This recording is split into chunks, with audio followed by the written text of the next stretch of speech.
faut bien avoir à l'esprit que la chute chez la personne âgée n'est pas liée à un seul élément, mais une accumulation de petits facteurs qui vont conduire à un moment donné justement à l'événement, à la chute.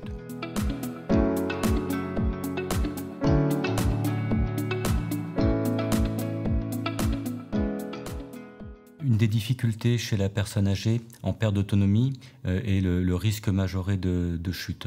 Et puis il y a également tous les risques liés à la manutention en elle-même, c'est-à-dire relever la personne. Il faut bien avoir à l'esprit que la chute chez la personne âgée n'est pas liée à un seul élément, mais une accumulation de petits facteurs qui vont conduire à un moment donné justement à l'événement, à la chute. Nos unités ont besoin d'une certaine quantité de matériel, de dispositifs, qui n'ont pas forcément d'espace de rangement dédié. Donc ces éléments d'encombrement vont gêner au niveau de la circulation des patients.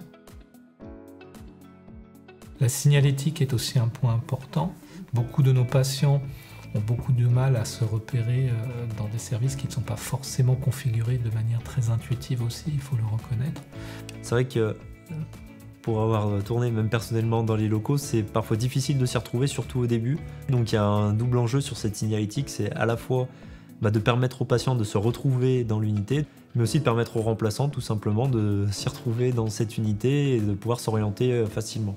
Donc on a décidé de mettre en place des panneaux de signalisation comme des formes géométriques de couleurs pour qu'ils se repèrent plus facilement qu'avec un numéro par exemple. C'est des choses qui vont plus leur parler. De la même manière, la question de la luminosité est aussi importante. Les personnes âgées dans nos unités ont souvent régulièrement des problèmes du sommeil. Potentiellement du coup marcher la nuit dans un espace peu éclairé qu'est la chambre, ça risque de chute aussi. Je trouve qu'il n'y a pas assez que le bouton justement électrique est un peu loin du lit, quoi. Et puis aussi l'accessibilité à la lumière pour les patients dans la chambre.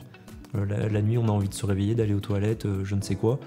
Faut qu'il y ait une lumière qui soit accessible.